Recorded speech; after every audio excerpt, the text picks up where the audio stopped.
तो guys last video में हम लोगों ने ये बिल्कुल बेसिक क्वेश्चंस डिस्कस किए थे regarding Reynolds number and boundary layer thickness. तो हम लोगों ने आई थिंक 4 क्वेश्चंस डिस्कस किए थे L1 लेवल क्वेश्चंस। इस वीडियो में भी हम लोग L1 लेवल क्वेश्चन देखने वाले हैं। बेसिकली ये जो क्वेश्चन है आप इनको L2 लेवल क्वेश्चन भी कह सकते हो, क्योंकि ये गेट में कभी कभी 2 मार्क्स का क्वेश्चन आ जाता है। आईएएस में भी कॉमन क्वेश्चन है, मगर ये सिर्फ गेट और आईएएस के क्वेश्चन नहीं है, ये एक्चुअल में एई जेई में भी बहुत कॉमन क्वेश्चंस हैं। तो इनको भी मैं ऑल एग्जाम्स कैटेगरी में डाल रहा हूं। ठीक है, तो चलो फिर स्टार्ट करते हैं बिना टाइम वेस्ट किए। And here is your first question. Just hold on, I will post the first question for you. तो ये रहा आपका फर्स्ट क्वेश्चन। तो पहला क्वेश्चन तो बहुत सिंपल है, फ्री की टॉफी खाने जैसा क्वेश्चन है। एक मिनट रुको। तो this is a practice question, not from some exam, और मेरे ख्याल से मुझसे मिस आउट हो गया है। ये शायद डीएस कुमार साहब की किताब में जो लास्ट में ऑब्जेक्टिव क्वेश्चंस दिए होते हैं ना, शायद वहां से मैंने उठाया हुआ है। अब मेरे को एग्जैक्टली याद नहीं है क्योंकि काफी पुराना क्वेश्चन है।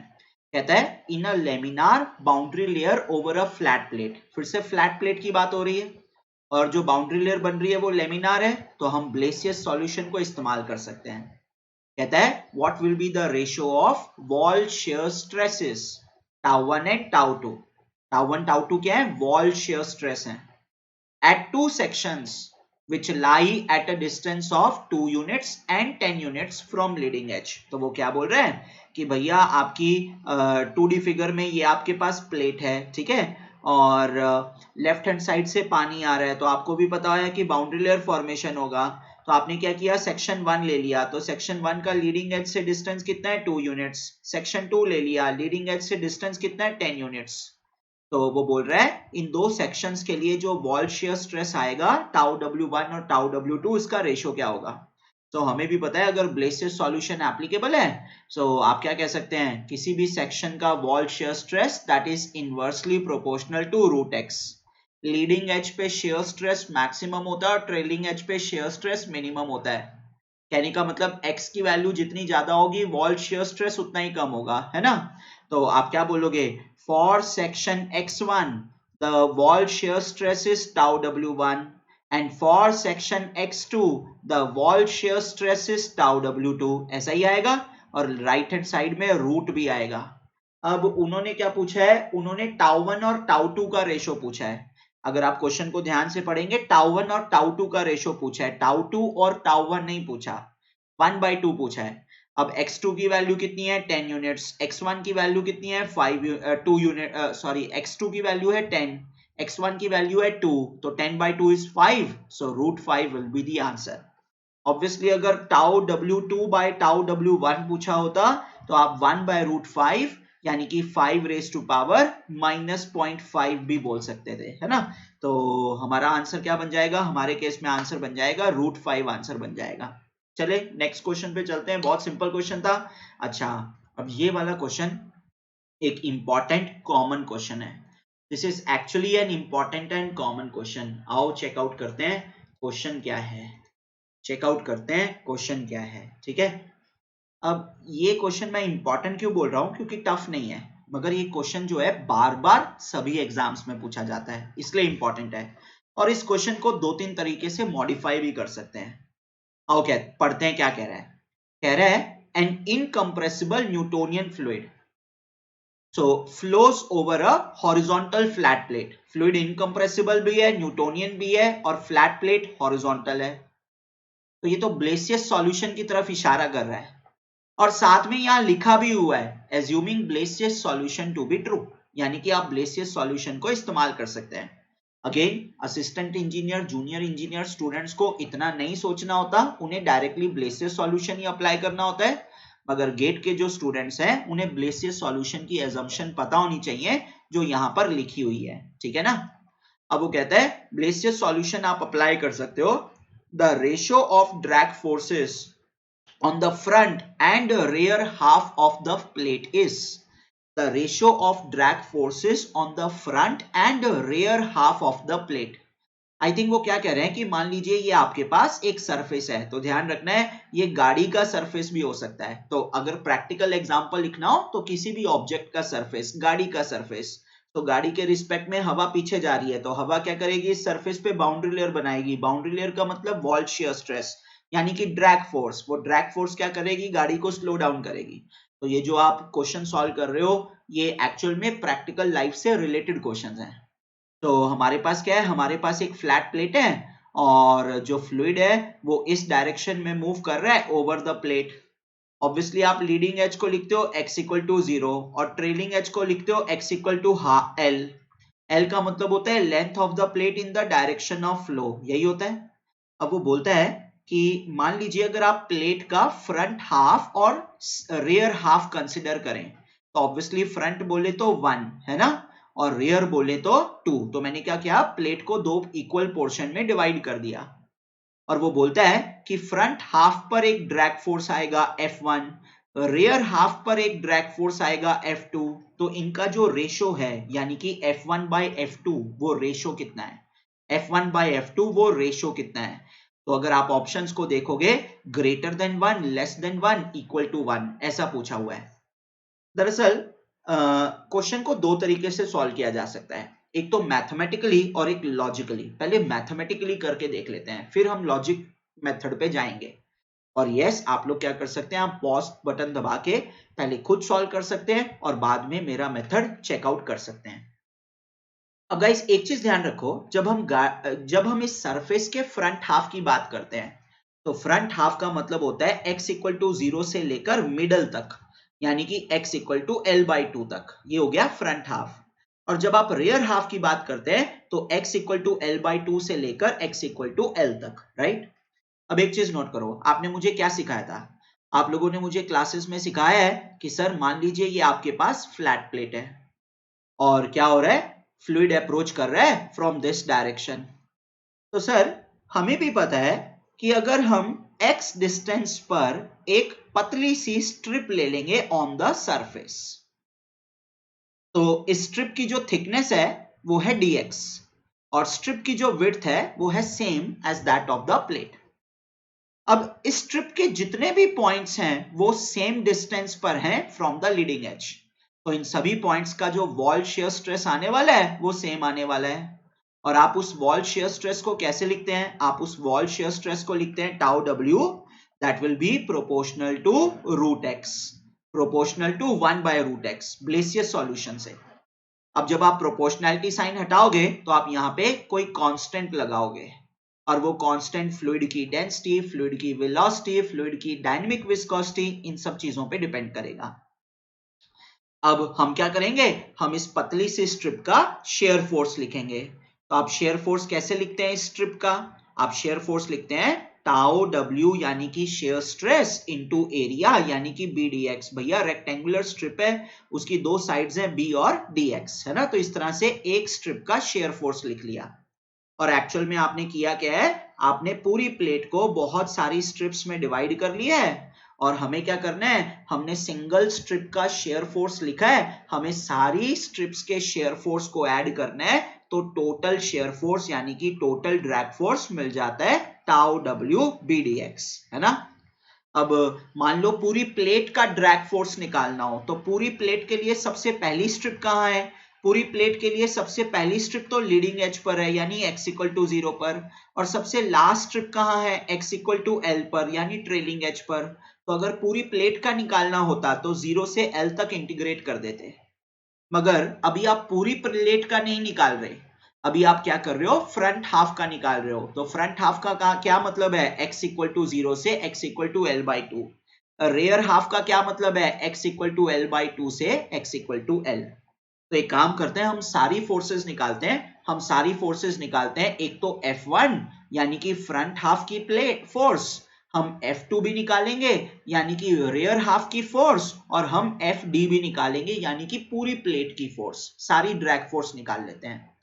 तो अगर मैं F1 की बात करूं तो F1 क्या बन जाएगा, integral of tau w bdx, कहां से कहां तक, 0 टू l/2, मगर टाउ w कितना है, k/√x, तो ये क्या बन जाएगा, इंटीग्रल ऑफ k/√x bdx, कहां से कहां तक, 0 टू l/2।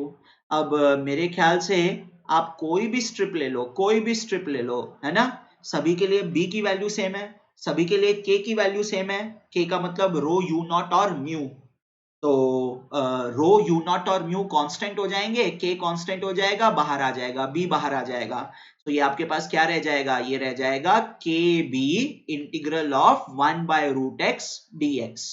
और मैंने क्लास में भी सिखाया था 1 बाय रूट एक्स का इंटीग्रल क्या होता है, ट्वाइस ऑफ रूट एक्स होता है। तो आप लिमिट्स डाल के देखो, twice of root x, limit क्या है l बाई 2 और 0, तो twice of root l by 2। तो ये जो वैल्यू आ रही है f1 की वो आ रही है 2 टाइम्स के b into root l by 2 आ रही है, जहां k एक कांस्टेंट है, वो रो यू नॉट और म्यू का कॉम्बिनेशन है। तो ये तो वैल्यू आ गई आपके पास f1 की, ठीक है, इसको नोट कर लीजिए प्लीज।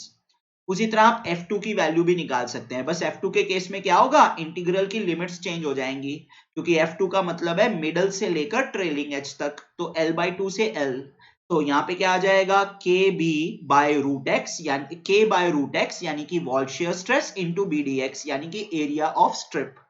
तो के बी कॉन्स्टेंट्स है, इंटीग्रल से बाहर आ जाएंगे, 1 बाय रूट एक्स का इंटीग्रल 2 रूट एक्स होता है, तो जब आप लिमिट्स डालेंगे l से l बाई 2 तक, तो root l minus root l by 2 आ जाएगा। ये आपके पास बन जाएगी f2 की वैल्यू, इसको भी आप हाईलाइट कर लीजिए। और जब आप fd निकालेंगे, सो वैसे हमारा एक क्वेश्चन तो सॉल्व हो चुका है। क्या हमारा क्वेश्चन सॉल्व हो चुका है, f1 बाय f2, हमारा क्वेश्चन सॉल्व हो चुका है f1 बाय f2, ये तो सॉल्व हो चुका है अपना। सो ट्वाइस ऑफ के B root of l by 2 upon twice of के B root of l minus root of l by 2, है ना। सो ये ट्वाइस ऑफ के बी कैंसल आउट हो जाएगा, और अगर आप थोड़ा सा ध्यान से देखोगे, सो आपके पास पता क्या आएगा, आपके पास बन जाएगा 1 बाय रूट 2 माइनस 1, कैसे l और l कैंसल आउट होगा। यहाँ पे क्या है, यहाँ 1 का अंडर रूट 1 ही होता है, तो 1 माइनस 1 बाय रूट 2 आ गया, रूट 2 का एलसीएम ले लो, आपके पास फाइनली ये आने वाला है। तो f1 बाय f2 कितना बन गया, 1 बाय रूट 2 माइनस 1, तो 1 बाय 1.414 माइनस 1 यानी कि 1 बाय 0.414, ऑब्वियसली ये 2 टाइम्स से भी ज्यादा आ रहा है, तो obviously f1 bye f2 greater than 1 है। तो वैसे तो हमारा क्वेश्चन सॉल्व हो चुका है, मगर बात पता है क्या है, इस क्वेश्चन को मल्टीपल तरीके से पूछा जा सकता है। कैसे, जैसे वो लोग पूछ सकते हैं f1 बाय fd निकालो, यानी कि फ्रंट हाफ का शेयर फोर्स बाय पूरी प्लेट का शेयर फोर्स निकालो, या फिर f2 बाय fd निकालो, रेयर हाफ का शेयर फोर्स और पूरी प्लेट का शेयर फोर्स, ऐसा कुछ भी क्वेश्चन पूछ सकते हैं, ठीक है। अब अगर आपको f1 बाय fd या f2 बाय fd निकालना हो, तो उसके लिए fd पता होना चाहिए। तो fd के लिए क्या करेंगे, fd का मतलब तो पूरी प्लेट है, so k by root x बोले तो wall shear stress into b d x बोले तो एरिया, और कहां से कहां इंटीग्रेट कर रहे हैं, 0 to l, k b constant है, बाहर आ जाएगा, इंटीग्रल बन जाएगा twice of root x, so twice of के बी, और लिमिट कहां से कहां जा रही है, 0 to l, so under root of l आ जाएगा। सो आप कोई भी रेशियो फाइंड आउट कर सकते हैं, f1 बाय fd, f2 बाय fd, और ऑब्वियसली ये वाले जो रेशियोज आएंगे ये 1 से कम आएंगे, क्यों, क्योंकि ये प्लेट की एक पोर्शन का फोर्स है और ये पूरी प्लेट का फोर्स है, तो fd f1 से बड़ा ही होगा, प्लेट की एक पोर्शन का फोर्स है, पूरी प्लेट का फोर्स है, fd f2 से बड़ा ही होगा, ठीक है। तो आप ये रेशियोज फाइंड आउट कर सकते हैं।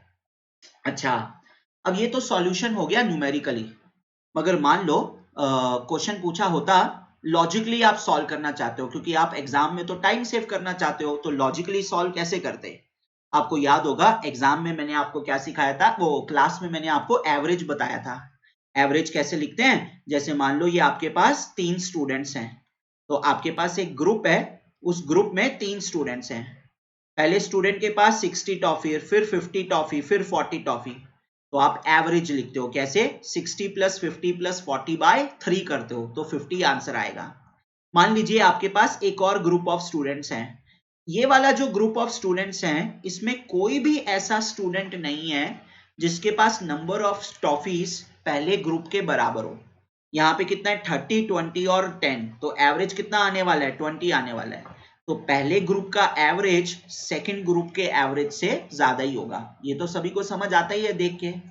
अब एक काम करते हैं, अगर आपको याद हो तो हम ड्रैग फोर्स कैसे लिखते हैं? ड्रैग फोर्स का मतलब होता है average shear stress into area. तो अगर आप प्लेट को इक्वल हिस्सों में बांट रहे हो तो area of one will be greater than equal to area of two. मगर सभी को पता है लीडिंग एज की तरफ शेयर स्ट्रेस मैक्सिमम होता है और ट्रेलिंग एज पे शेयर स्ट्रेस मिनिमम होता है। कहने का मतलब जैसे जैसे आगे जाते हैं, आगे के पॉइंट्स कंसिडर करते हैं, शेयर स्ट्रेस की वैल्यू कम होती जाती है। आगे के पॉइंट्स कंसिडर करते हैं, शेयर स्ट्रेस की वैल्यू कम होती जाती है ना? इसका मतलब इन सभी पॉइंट्स पे जो शेयर स्ट्रेस है वो इन सभी पॉइंट्स के शेयर स्ट्रेस से ज्यादा है। तो पोर्शन वन का जो एवरेज शेयर स्ट्रेस आएगा वो पोर्शन टू के एवरेज शेयर स्ट्रेस से ज्यादा ही आएगा। अब ड्रैग फोर्स कैसे लिखते हैं? टाउ इंटू एरिया लिखते हैं। तो आप क्या बोलोगे? Tau bar one a one will be greater than tau bar two a two, यानी कि F D one will be greater than F D two, है ना? गाइस एक मिनट, आई थिंक मेरे पीछे कुछ छुप गया होगा। जस्ट होल्ड ऑन, मुझे बाकी भी कंफर्म करने दो, कहीं ऐसा ना हो मेरे पीछे कुछ छुप गया हो, नहीं तो आप लोग मेरे पे गुस्सा करोगे, है ना? सही चल रहा है, कोई दिक्कत नहीं आई। तो यहाँ पर वीडियो ऑफ कर रहा हूँ, ठीक है? तो ऐसे डायरेक्टली भी बोल सकते थे कि लीडिंग एज पे शेयर स्ट्रेस मैक्सिमम होता है, ट्रेलिंग एज पे शेयर स्ट्रेस मिनिमम होता है। तो ऑब्वियसली इन पॉइंट्स का जो एवरेज शेयर स्ट्रेस आएगा that will be greater then the average shear stress of rear half. तो ऐसे भी क्वेश्चन सॉल्व किया जा सकता था। सो मल्टीपल वेज से क्वेश्चन बन सकता है। हो सकता है न्यूमेरिकल वैल्यू पूछी जाए, हो सकता है direct greater than one less than one पूछा जाए, तो ऐसे लॉजिकली कर सकते हो। F1 by F D, F2 by F D भी पूछा जा सकता है, ठीक है? तो जैसे भी क्वेश्चन आता है।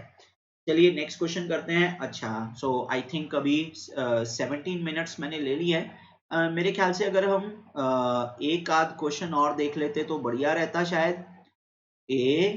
Hold on. तो ऐसा क्वेश्चन सभी एग्जाम्स में बहुत कॉमन है, दोबारा से सॉल्व नहीं करा रहा हूं, बस दिखा रहा हूं कि सारे एग्जाम्स में पूछा जाता है ये क्वेश्चन। गेट में जैसे 2007 में पूछा गया था, ठीक है? ऐसा।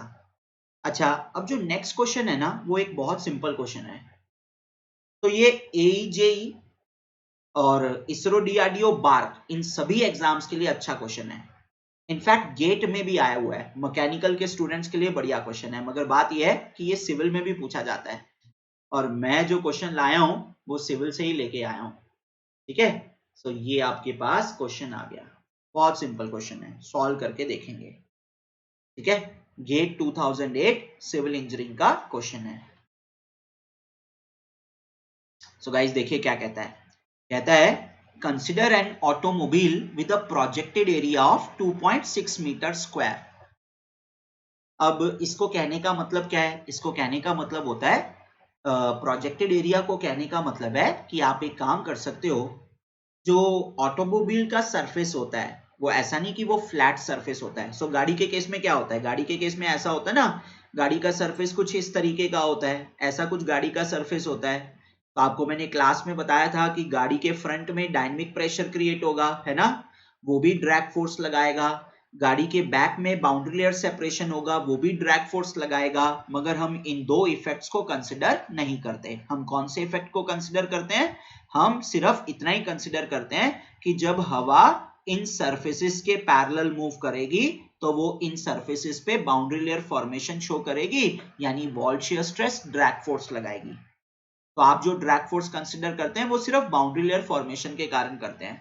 तो जब भी दिया हो ना प्रोजेक्टेड एरिया, इसका मतलब होता है कि आप गाड़ी को एक फ्लैट सरफेस की तरह कंसिडर कर सकते हो या सबमरीन को एक फ्लैट सरफेस की तरह कंसिडर कर सकते हो और वो एरिया 2.6 मीटर स्क्वायर होगा, ठीक है? तो कह रहा है an automobile with a projected area of 2.6 metre square is running on a road with a speed of 120 kilometre per hour. तो मेरे ख्याल से आप क्या बोलेंगे? आप बोलेंगे कि हमारे पास एक कार है और कार आगे जा रही है with a speed of 120 kilometre per hour. तो अगर गाड़ी आगे जा रही है with a speed of 120 kilometre per hour, तो 120 किलोमीटर पर आवर 1000 से मल्टीप्लाई कर दो, 3600 से डिवाइड कर दो, तो आई थिंक ये क्या बन जाएगा? 120 into 1000 by 3600, so मेरे ख्याल से ये 0 0 कैंसिल आउट हो जाएगा, और एक काम करते हैं, ऐसे कैंसिल आउट कर देते हैं, ऐसे कैंसिल आउट कर देते हैं, तो 12 by 36 कितना होता है, 3 होता है, तो 100 by 3 मीटर पर सेकेंड आ गया। तो ये गाड़ी क्या कर रही है, 100 by 3 मीटर पर सेकेंड से आगे बढ़ रही है, और ऑब्वियसली एयर क्या होगी, रेस्ट पर होगी। सो गाड़ी के रिस्पेक्ट में हवा क्या करेगी, पीछे आएगी। रिलेटिव मोशन कंसिडर करते हो तो हवा पीछे आएगी, और ये जो फोर्सेस होती हैं ये रिलेटिव मोशन पे ही डिपेंड करती हैं, एब्सोल्यूट मोशन पे डिपेंड नहीं करती। तो चाहे आप गाड़ी को मूविंग कंसिडर करो या हवा को मूविंग कंसिडर करो, बात बराबर है। तो हवा गाड़ी को अप्रोच कर रही है with the speed of 100 metre per second. इस अप्रोच वेलोसिटी को आप फ्री स्ट्रीम वेलोसिटी भी कहते हो। तो इस एग्जांपल में आपको u नॉट यानी कि 100 u नॉट पता लग गया, 100 by 3 metre per second, bye 3 yes bye 3। अब देखते हैं क्वेश्चन क्या कह रहा है। क्वेश्चन कह रहा है the mass and density, mass density, तो डेंसिटी का मतलब मास डेंसिटी होता है, and kinematic viscosity of air are. ध्यान से यूनिट चेक करनी है, एसआई यूनिट दे रखी है, एसआई यूनिट दे रखी है, हवा की डेंसिटी और विस्कोसिटी दे रखा है, काइनेमेटिक विस्कोसिटी।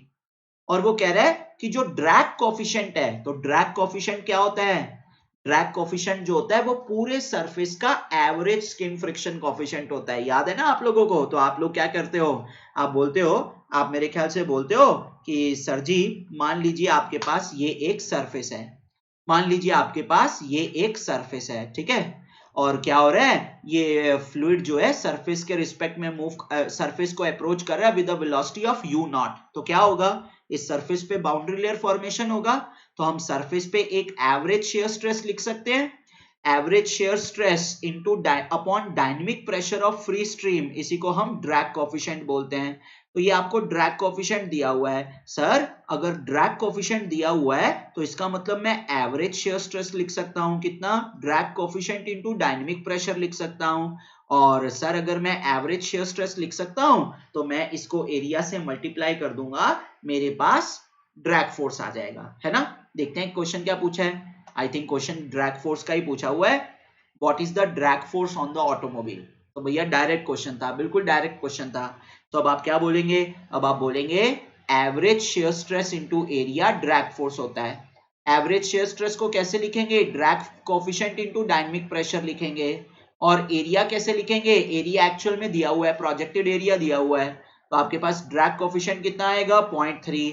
हवा की डेंसिटी कितनी दे रखी है, आई थिंक 1.2 दे रखी है, और हवा की स्पीड कितनी है with respect to the car, with respect to the surface, 100 by 3 का होल स्क्वायर, और एरिया कितना दे रखा है, आई थिंक एरिया हमें दे रखा है 2.6 मीटर स्क्वायर। सॉरी मैं बार बार आगे पीछे स्क्रॉल कर रहा हूं, 2.6 मीटर स्क्वायर दिया हुआ है।